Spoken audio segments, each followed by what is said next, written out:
warahmatullahi wabarakatuh. Kami dari kelompok 1 dengan topik pembahasan dasar-dasar perencanaan kesehatan. Bismillahirrahmanirrahim. Assalamualaikum warahmatullahi wabarakatuh.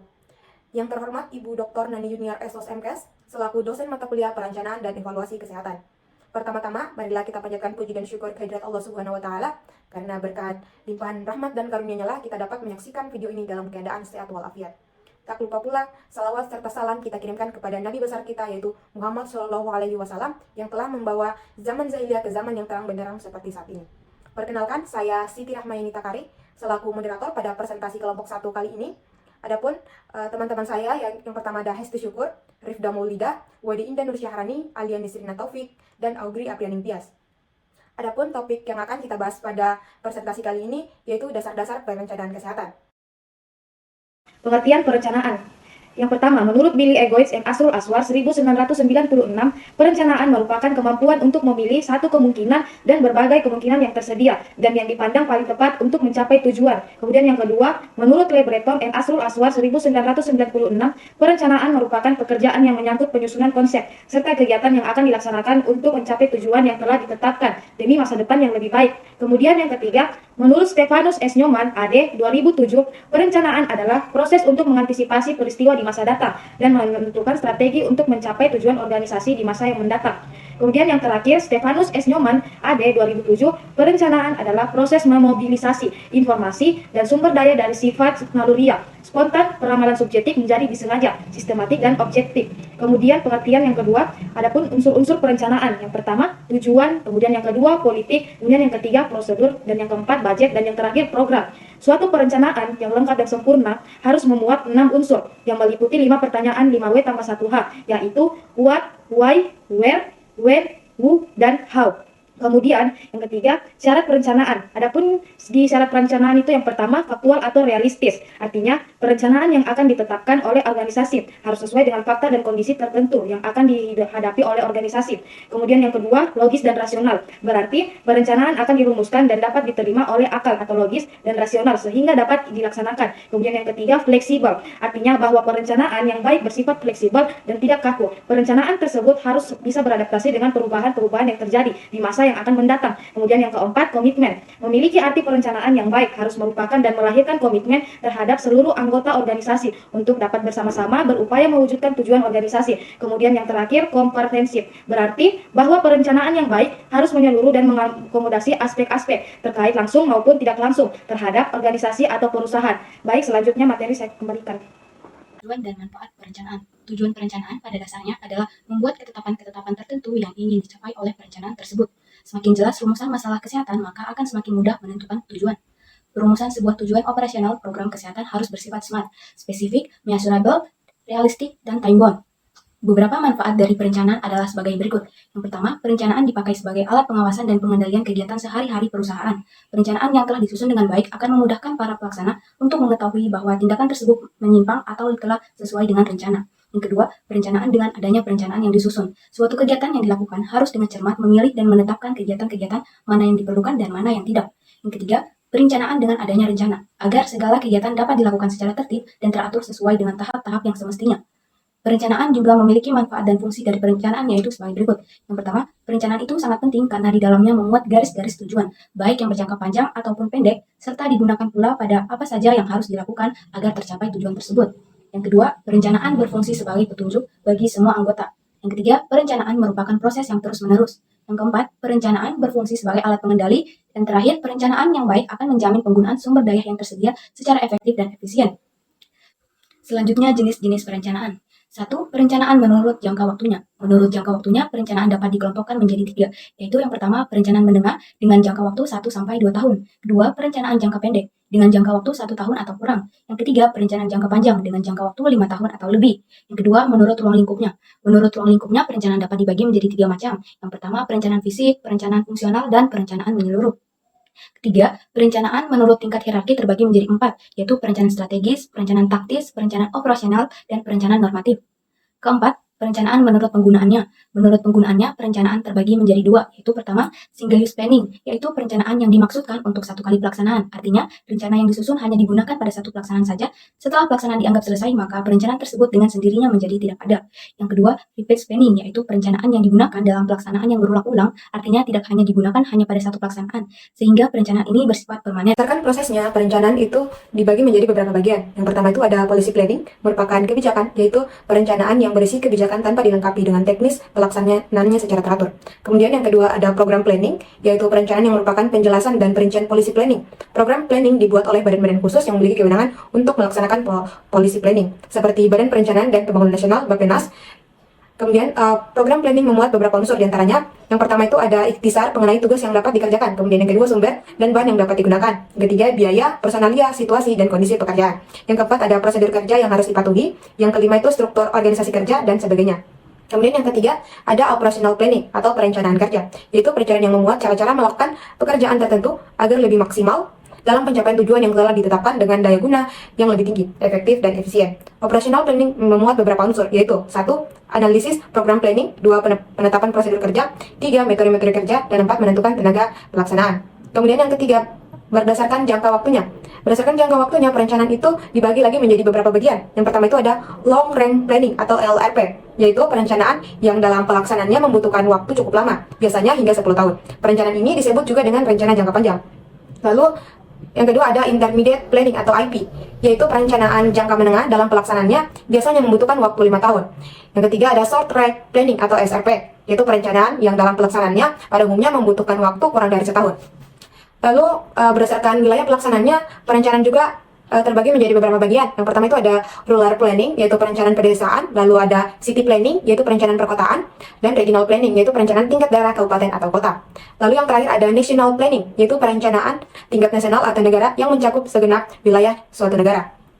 Berdasarkan materinya, perencanaan juga dibagi menjadi beberapa bagian. Yang pertama ada personal planning, yaitu suatu perencanaan mengenai masalah-masalah yang berkenaan dengan pegawai atau personal dalam situasi organisasi. Dalam perencanaan jenis ini, segala masalah yang ada dan menyangkut pegawai dikaji dan dibahas secara rinci. Yang kedua ada financial planning, yaitu perencanaan mengenai pembiayaan secara komprehensif dari suatu kegiatan atau mencapai tujuan bersama. Lalu ada industry planning, yaitu perencanaan yang menyangkut aktivitas industri yang bertujuan agar terhindar dari berbagai hambatan dalam pencapaian tujuan. Yang terakhir ada educational planning, yaitu perencanaan yang menyangkut kegiatan pendidikan. Lalu berdasarkan keumuman dan kekhususannya, perencanaan ini dibagi lagi menjadi beberapa bagian. Yang pertama itu ada general plans atau rencana umum, yaitu perencanaan yang dibuat hanya mengenai garis-garis besar dari suatu kegiatan yang akan dikerjakan untuk mencapai tujuan. Lalu yang kedua ada special planning atau rencana khusus, yaitu perencanaan yang dibuat secara mendetail dan terperinci untuk pekerjaan tertentu. Dan yang terakhir ada overall planning atau rencana keseluruhan, yaitu perencanaan yang memberikan pola secara keseluruhan dari pekerjaan yang harus dilaksanakan. Materi yang akan kita bahas selanjutnya yaitu aspek politisi dan ekonomi perencanaan kesehatan. Di sini saya akan membahas mengenai aspek politisi. Aspek politisi dan ekonomi memiliki peran yang krusial dalam perencanaan kesehatan. Dalam konteks politis, perencanaan kesehatan harus mempertimbangkan kebijakan dan regulasi yang ada, serta berbagai kepentingan politik yang mungkin mempengaruhi pengambilan keputusan. Faktor-faktor seperti tekanan politik, pandangan ideologi, dan kepentingan berbagai pemangku kepentingan yang harus dipertimbangkan agar perencanaan kesehatan dapat dilaksanakan dengan sukses. Berikut pernyataan para ahli tentang konteks politik dalam kebijakan menurut Wright Mills pada tahun 1956 dalam bukunya yang berjudul The Power Elite, mengatakan semua kebijakan besar dan penting ditentukan oleh sekelompok elit individu yang memiliki kedudukan sangat kuat. Yang pertama ada pendapat dari Thomas Dye dan Hermann Ziegler dalam The Irony of Democracy dalam Winarno tahun 2007, memberikan suatu rangkaian pemikiran tentang elit bahwa kebijakan publik tidak merefleksikan tuntutan-tuntutan massa tetapi nilai-nilai elit yang berlaku. Politik adalah proses pembentukan dan pembagian kekuasaan yang antara lain berwujud proses pembuatan keputusan. Terminologi politik kerap dimaknai atau disamaartikan dengan kebijakan dalam bahasa Portugis atau Prancis. Jadi dapat dikatakan bahwa definisi antara politik dan kebijakan politik sebagai hubungan dua arah yang saling berkaitan, yaitu sebagai proses perumusan dan implementasi kebijakan politik publik yang berlangsung dalam sebuah sistem politik. Politik menjadi bagian dari kebijakan publik dan menyertai proses penetapan dan implementasi kebijakan publik. Pemerintah adalah organisasi yang memiliki kekuasaan untuk membuat dan menerapkan kebijakan, hukum, serta undang-undang di wilayah tertentu serta berkaitan dengan pengambilan keputusan yang terdiri dari serangkaian proses dan sistem manajemen atau kepemimpinan. Nah, secara lebih rinci, World Health Organization atau WHO membedakan peran negara dan pemerintah sebagai pelaksana di bidang kesehatan, yaitu sebagai pengarah, stewardship atau oversight, regulator, dan sebagai objek regulasi. Kemudian, WHO juga menetapkan 8 elemen yang harus tercakup dan menentukan kualitas dari sebuah kebijakan kesehatan. Itu yang pertama, ada pendekatan holistik, di mana kesehatan sebaiknya didefinisikan sebagai sesuatu yang dinamis dan lengkap dari dimensi fisik, mental, sosial, dan spiritual. Kemudian ada partisipatori, melalui partisipasi masyarakat dapat dibangun kolektif, action, atau aksi bersama masyarakat, yang akan menjadi kekuatan pendorong dalam pengimplementasian kebijakan dan penyelesaian masalah. Lalu yang ketiga ada kebijakan publik yang sehat, yaitu setiap kebijakan harus diarahkan untuk mendukung terciptanya pembangunan kesehatan yang kondusif dan berorientasi kepada masyarakat. Lalu ada ekuitas, yaitu harus terdapat distribusi yang merata dari pelayanan kesehatan. Ini berarti negara wajib menjamin pelayanan kesehatan setiap warga negara tanpa memandang status ekonomi maupun status sosialnya. Lalu ada efisiensi, yaitu layanan kesehatan harus berorientasi proaktif dengan mengoptimalkan biaya dan teknologi. Lalu ada kualitas, artinya pemerintah harus menyediakan pelayanan kesehatan yang berkualitas bagi seluruh warga negara. Di samping itu, dalam menghadapi persaingan pasar bebas dan menekan pengaruh globalisasi dalam sektor kesehatan, pemerintah perlu meningkatkan kualitas pelayanan kesehatan setara dengan pelayanan kesehatan bertaraf internasional. Lalu selanjutnya ada pemberdayaan masyarakat, terutama pada daerah terpencil dan perbatasan untuk mengoptimalkan kapasitas sumber daya yang dimiliki. Yang terakhir ada self-reliant, kebijakan kesehatan yang ditetapkan sebisa mungkin dapat memenuhi keyakinan dan kepercayaan masyarakat akan kapasitas kesehatan di wilayah sendiri.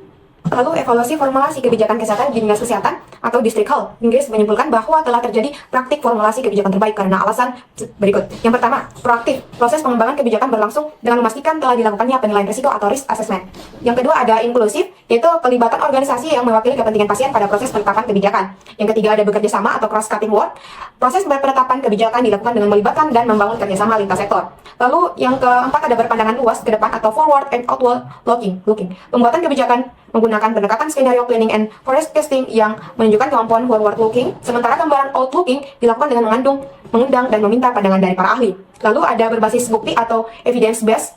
Proses formulasi kebijakan dilakukan dengan menghargai setiap data, mencari data, dan menganalisanya. Lalu ada ketepatan atau ketentuan atau provision untuk implementasi dan evaluasi. Menyusun rencana implementasi untuk memastikan kesiapan dan meningkatkan tingkat kepatuhan pelaksanaan serta penyiapan rencana evaluasi berdasarkan indikator. Yang terakhir ada akuntabel dan demokratis, di mana seluruh proses formulasi kebijakan berjalan secara transparan dan mempresentasikan aspirasi seluruh pemangku kepentingan. Lalu secara umum, tahapan-tahapan proses pembuatan kebijakan kesehatan, yang pertama itu perumusan masalah, di mana perumusan kebijakan adalah upaya untuk merumuskan apa sebenarnya masalah yang akan diatasi. Yang kedua ada formulasi kebijakan. Formulasi kebijakan ini adalah upaya atau tahap menjadikan masalah atau isu menjadi sebuah agenda pemerintah yang dalam bentuk hukum publik. Kemudian yang ketiga ada implementasi kebijakan, di mana implementasi kebijakan ini adalah upaya melaksanakan kebijakan. Implementasi kebijakan pada prinsipnya adalah yang dilakukan agar sebuah kebijakan mencapai tujuannya. Nah, untuk mencapai mengimplementasikan kebijakan maka ada dua pilihan langkah, yaitu yang pertama langsung mengimplementasikan dalam bentuk program-program atau melalui formulasi kebijakan derivat atau turunan dari kebijakan tersebut. Lalu yang keempat ada monitoring kebijakan, di mana monitoring kebijakan ini adalah upaya yang dilakukan untuk mengawasi pelaksanaan atau implementasi kebijakan. Pada dasarnya pengawasan ini merupakan suatu yang sangat esensial dalam kehidupan organisasi untuk menjaga agar kegiatan-kegiatan yang dijalankan tidak menyimpang dari rencana yang telah ditetapkan.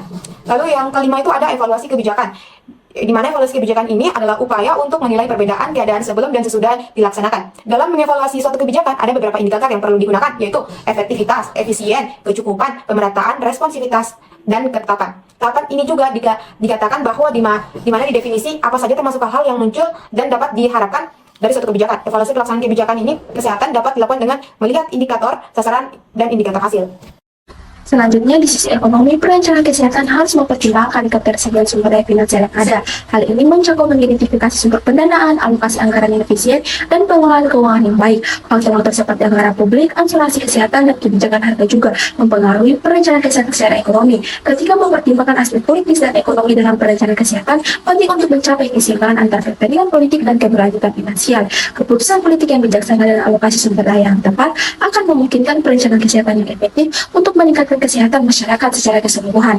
Selain itu, melibatkan berbagai pemangku kepentingan dalam proses perencanaan dapat memastikan bahwa kepentingan mereka diakomodasi dan mencapai kesepakatan yang menguntungkan semua pihak. Kemudian ekonomi kesehatan merupakan aplikasi dari berbagai teori dan pemahaman terkait kondisi kesehatan manusia ditinjau secara ekonomi. Melalui ilmu ekonomi sangat luas termasuk bidang ekonomi kesehatan. Namun secara garis besar, teori ekonomi dibagi dua. Yang pertama itu teori mikroekonomi, menelah isu atau program spesifik sektor kesehatan, misalnya menyangkut aspek produktif dan aspek konsumsi, pelayanan atau program kesehatan. Nah, ini terbagi menjadi beberapa bagian lagi. Yang pertama itu aspek produksi. Yang pertama itu menelah biaya dari berbagai input program kesehatan seperti fasilitas, bahan-bahan tenaga kesehatan, dan lain-lain. Analisis biaya dari berbagai program dapat memberi gambaran tentang cost efektif dan cost efisien. Kemudian kedua, menelah aspek pembiayaan secara keseluruhan. Apa saja sumber biaya program kesehatan tertentu, dan berapa besarnya, bagaimana trennya, bagaimana sistem mobilisasinya. Kemudian yang ketiga, menelah aspek-aspek alokasi sumber daya tersebut seperti vertikal, antar program, antar mata anggaran program, dan lain-lain. Kemudian yang B itu bagian aspek konsumsi. Yang pertama itu menelah pola penggunaan pelayanan kesehatan dan diferensiasinya menurut fasilitas, strata pendapatan, strata pendidikan, kota, desa, kelompok umur, pekerjaan, dan lain-lain. Kemudian kedua, menelah bagaimana pengaruh faktor tertentu terhadap pola konsumsi pelayanan kesehatan, tarif subsidi, asuransi kesehatan, pendapat, opportunity cost, dan lain-lain. Kemudian kedua, teori makroekonomi terbagi menjadi beberapa bagian lagi. Yang pertama itu menelah sektor kesehatan secara menyeluruh serta hubungannya secara timbal balik dengan sektor-sektor sosial ekonomi lainnya.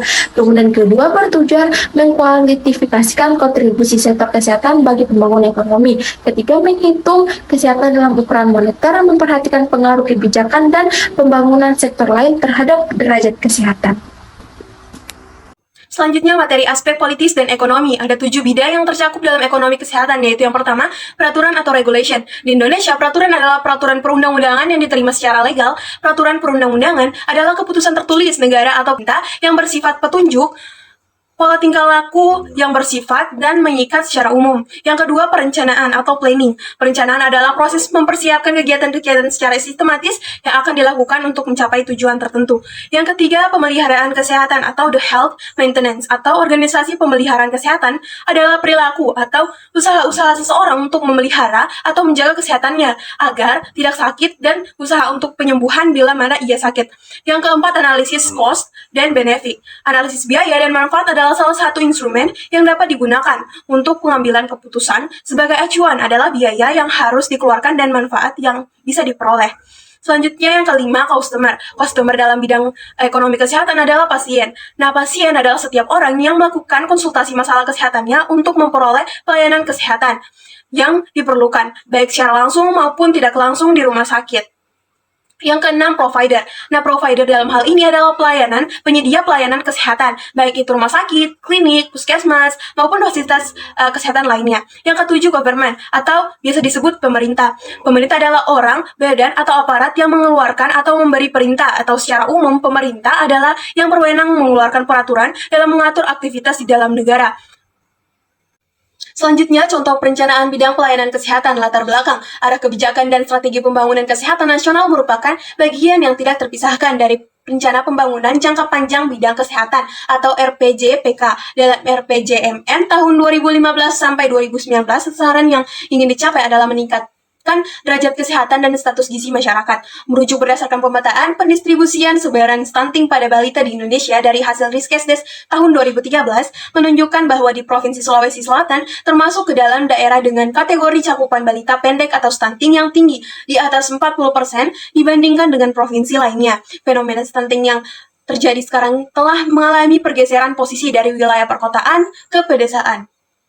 Selanjutnya, tujuan strategi dan kebijaksanaan. Yang pertama, tujuan indikator yang akan dicapai adalah yang pertama, menurunnya angka kematian ibu dari 359 per 100 ribu kelahiran hidup menjadi 306 per 100 ribu kelahiran hidup. Yang kedua, menurunnya angka kematian bayi dari 32 menjadi 24 per 1000 kelahiran hidup. Yang ketiga, menurunnya persentase BBLR dari 10,2% menjadi 8%.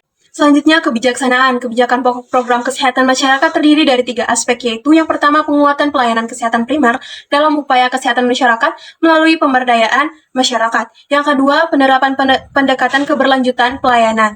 Yang ketiga, mendorong lintas sektor mewujudkan gerakan masyarakat hidup sehat. Selanjutnya yaitu strategi. Upaya strategi yang dilakukan untuk pelaksanaan kebijakan tersebut ditempuh melalui kegiatan sebagai berikut. Yang pertama yaitu akselerasi pemenuhan akses pelayanan kesehatan ibu, anak, remaja, dan lanjut usia yang berkualitas. Yang kedua yaitu mempercepat perbaikan gizi masyarakat. Yang ketiga, meningkatkan penyehatan lingkungan. Yang keempat, meningkatkan promosi kesehatan dan pemberdayaan masyarakat. Yang kelima yaitu meningkatkan upaya kesehatan kerja dan olahraga. Yang keenam, meningkatkan dukungan manajemen dan pelaksanaan tugas teknis lainnya dan program kesehatan masyarakat. Program kesehatan yaitu kesehatan ibu hamil, di mana program kerjanya yang pertama yaitu persalinan di fasilitas pelayanan kesehatan. Ibu bersalin yang mendapat pertolongan persalinan sesuai standar atau proses pelayanan persalinan diberikan mengikuti pedoman asuhan persalinan normal dan persalinan dengan penyulit di rumah sakit, serta pada ibu yang akan bersalin ditawarkan pelayanan salah satu metode kontrasepsi. Yang kedua yaitu ibu hamil kurang energi kronik atau KEK. Ibu hamil dengan ukuran lingkar lengan atas atau lila kurang dari 23,5 cm berdasarkan Kemenkes Republik Indonesia tahun 2018. Yang ketiga yaitu kunjungan neonatal pertama atau KN1. Cakupan pelayanan kesehatan bayi baru lahir atau umur 6 jam sampai 48 jam yang memperoleh pelayanan sesuai standar meliputi yang pertama yaitu pemeriksaan menggunakan pendekatan MTBM. Selanjutnya yaitu perawatan tali pusat, konseling ASI, dan tanda bahaya serta pemberian imunisasi HB0 dan vitamin K1 jika belum diberikan saat lahir. Selanjutnya yaitu monitoring dan evaluasi. Kesehatan ibu hamil, indikator yang digunakan untuk mengukur pencapaian target pelaksanaan program di sektor general kesehatan masyarakat tahun 2015 sampai 2019 adalah sebagai berikut. Dapat dilihat pada tabel di bawah di samping yaitu indikator presentasi persalinan di fasilitas pelayanan kesehatan. Yang pertama yaitu pada tahun 2015 targetnya yaitu 75%, tahun 2016 targetnya 77%, dan tahun 2017 81%, tahun 2018 82%, dan tahun 2019 yaitu 85%. Yang kedua yaitu indikator persentase ibu hamil kurang energi kronik. Pada tahun 2015 targetnya yaitu 24,2%, tahun 2016 targetnya yaitu 22,7%, dan tahun 2017 targetnya 21,2%, 2018 targetnya yaitu 19,7%, tahun 2019 target yang harus dicapai yaitu 18,2%. Yang ketiga yaitu indikator persentase kunjungan neonatal pertama. Pada tahun 2015, target yang harus dicapai yaitu 75%, tahun 2016 78%, tahun 2017 sebanyak 81%, tahun 2018 sebanyak 85%, dan tahun 2019 sebanyak 90%. Terima kasih sudah menyaksikan.